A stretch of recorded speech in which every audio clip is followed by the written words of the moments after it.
What else do you bring to the table besides being a science major?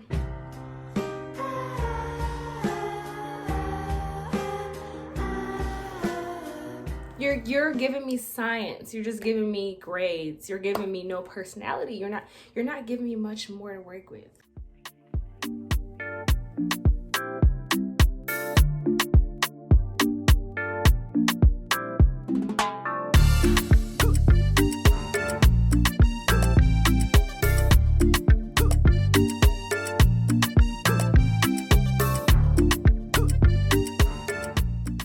Hey y'all, welcome back to the channel. We are back with a new video.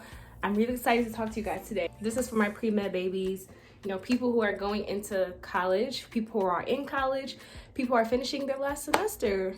This is some tips for people that I really hope helps because I've been throughout the whole process. I'm interviewing right now with medical schools. I have a lot of videos that's gonna be coming with that. I have a lot of exciting news for you guys. So basically this video is 10 things that I regret as a pre-med student in undergrad. I currently go to Michigan State University. My major is neuroscience and I have a minor in public health and epidemiology. I always say that, like, that's my classic, oh, tell me about yourself. What else do you bring to the table besides being a science major? You're giving me science. You're just giving me grades. You're giving me no personality. You're not giving me much more to work with. So if I'm looking down, it's because I have my laptop here. I have my notes on here, what I'm going to be talking about. Also, look at these new rings I got, y'all. I got an elephant. It's like an elephant. And I got this because I'm a Delta Sigma Theta Sorority Incorporated. And I have this. I'm not really sure what it is, like an ocean wave or something. And then I got this ring with my initial on it. So let's get started. So the first thing I have is focusing on too much grades and not enough experiences. Like, oh, my laptop almost dropped. Okay, baby girl, baby boy, whoever, girl, boy, whoever. You are not just your grades. Like, there's so much more to you than your grades. Yes, your grades matter, your GPA matters, that matters, but focusing on too much grades and not having any experiences, like if it's volunteering, if it's research, if it's clinical stuff, not having those experiences will not be good for your application or for your grades and things like that. I feel like a lot of pre-meds like, oh my God, I gotta get 4.4 point. Yes, get those. You can get those 4 points. That's you, get them. But at the same time, it's like, do other things, have experiences, do things. Like, I started doing experiences later on in my college career versus earlier. Like, freshman, sophomore year was like, oh my God, grades. And I kind of forgot about the experiences. And I'm like, wait, like, I need to be doing these experiences. So if you start those experiences earlier, you're gonna have a stronger application. Like, you'll be doing these experiences for like 3-4 years. They're gonna be like, oh, like, she's committed. She knows how to stay committed. Versus someone who just like did something for 6 months. Not saying that 6 months is worse, but it's like, start those experiences earlier, but also focus on the grades, but don't kill yourself, basically. The second thing I regret as a pre-med is not exploring other majors or minors. Like, that's not just science. Like, I feel like people think just because you want to do medicine, you don't have to just do science majors. Granted, I was a science major. I am a science major. During my whole college career, I didn't take anything that wasn't science. Like, there was one class I did take that was like about turf, but that was like more so filler class.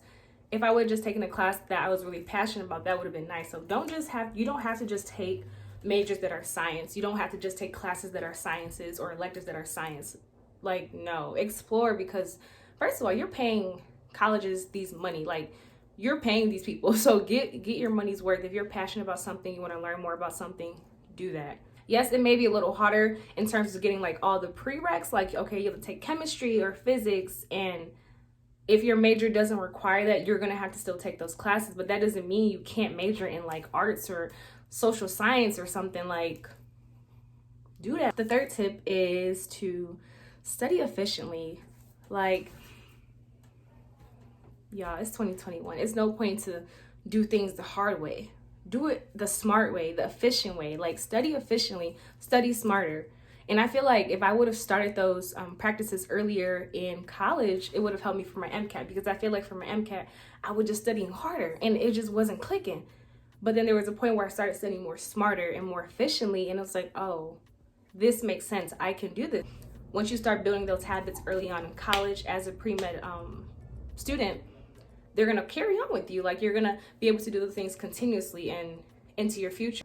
As a person who wants to become a doctor, you're going to be studying your whole life. Here, stop doing things the hard way. It's 2021. Let's do things more efficiently so we can get things done better, understand more things, and, you know, open our options up. The fourth thing that I regret as a pre-med is waiting until the last minute to study for the MCAT / not taking my science classes seriously enough till last minute.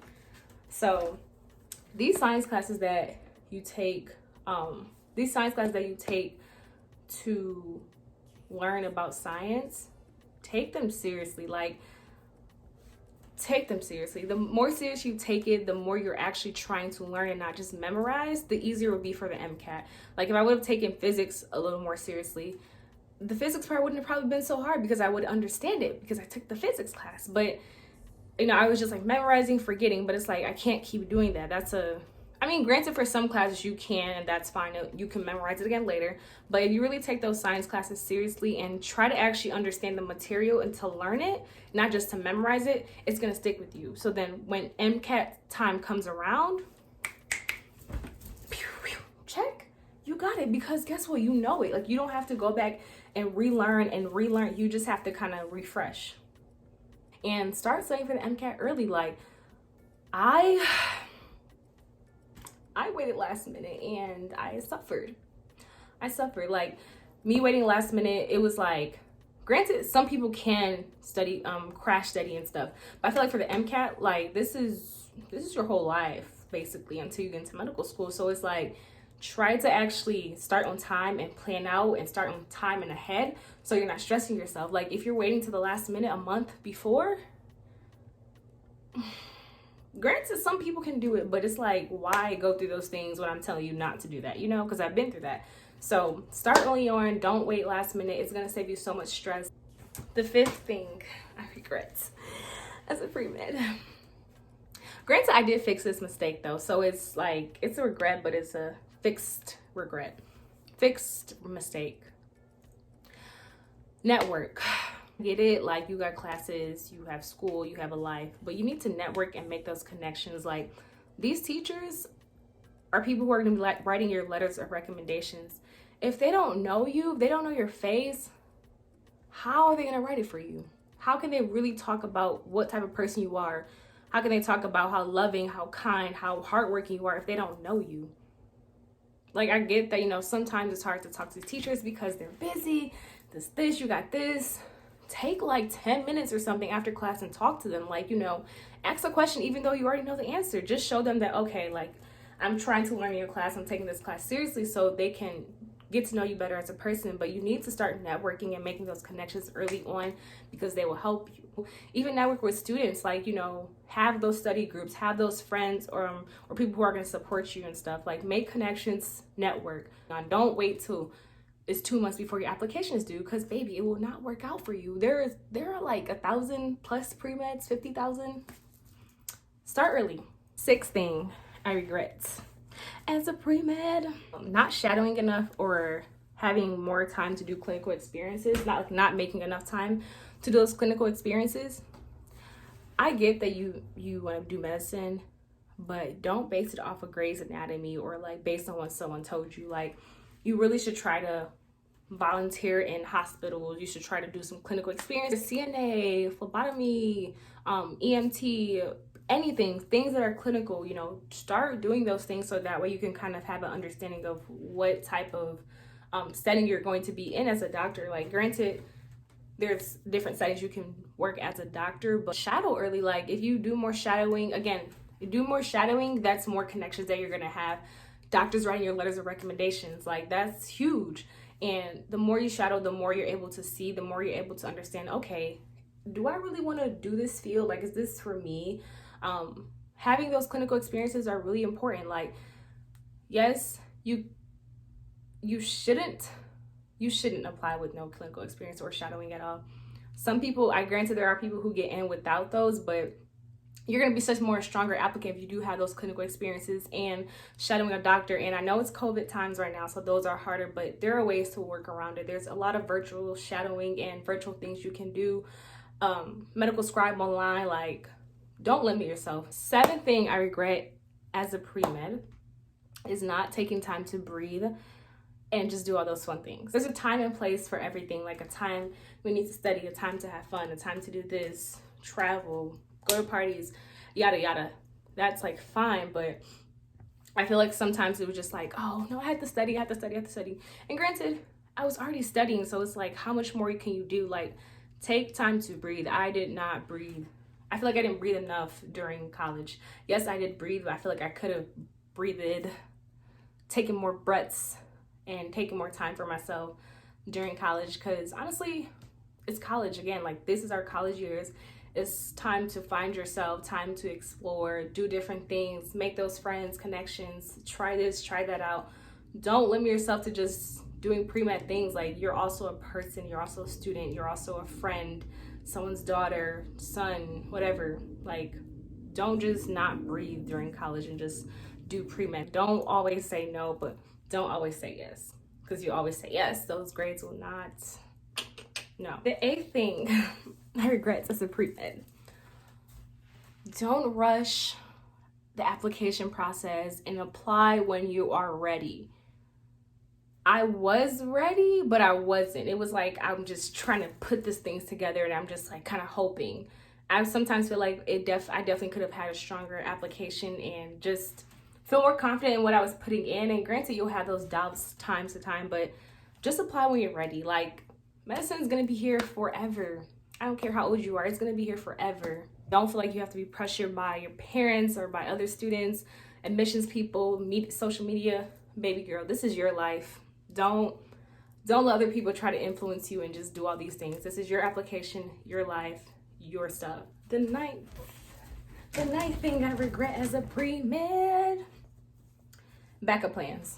Bro, have a backup plan. The thing is, like, sometimes you might not get everything you want at the moment. Like, you may not get into this exact cycle. You may not get the score that you want here. You may not go to the school at the one school you wanted to go to. You know, you may not be able to, whatever. Have a backup plan, because things will happen. Like, this is a journey. This is not a sprint, the 200-meter race, the 70. This is like a 50, 60, 100-mile race. Like, not even race, it's a run. It's not a race, it's a run. Choose a major that will allow you to kind of do a lot.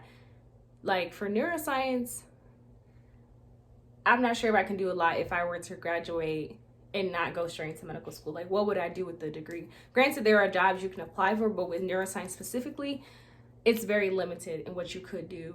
And that's something to think about. Like, okay, maybe I shouldn't do this major because X, Y, Z. Maybe I should do this major because I'll have more chances to do this if I don't get in this pathway or something like that, you know? Have those backup plans. There were times where I didn't have backup plans and I was just like, it's like that SpongeBob meme where it's like, don't do that. It's literally, it's no why. It's like, why not have a backup plan? So do that and you'll be straight. You'll be straight. And the last thing I regret as a pre-med is not joining orgs that I actually want to join, like, for fun. Like, college is literally the time to do these things and, like, really find yourself and your passion. You know, if you like dancing, you like art, and you don't want to maybe take a class or an elective for that, I'm sure your college may have an org. If they don't have an org, start that org. That's an experience you can put in your application. I started the art club in my school because I was really into art and I wanted to share that passion with other people. Just do the things that you enjoy, like join clubs. And when you join these clubs, you find things that you're passionate about, things that you can do on the side. And honestly, like, medical schools like to see that you're not just a singular boxy, sciencey person. Like, you know, have other things that you enjoy and that you do. Like, what do you like to do for fun? That's a question I get a lot in interviews. What do you like to do for fun? And if all you say is study, I am worried and I'm scared for you. But we can change that because I'm giving you these regrets so that you don't make the same mistakes and things like that. So yeah, take these regrets / advice and take them for yourself and use them. I'm trying to help you guys because it's like, why not? Why not help you guys? This is the pre-med series and advice and medical journey stuff, so take it as it is. Let me know what videos you guys want to see next. Probably be doing a study series, MCAT, because I know a lot of people are starting to study for the MCAT because summer MCATs are coming up. So I will share my tips and tricks and all that in the next video that I post that's related to medical things. We're gonna do a study series and really go in depth in what I did, what I shouldn't have done, what I should have done, things like that. But yes, I'm done with the video for today. I hope you guys really enjoyed this video. Bye.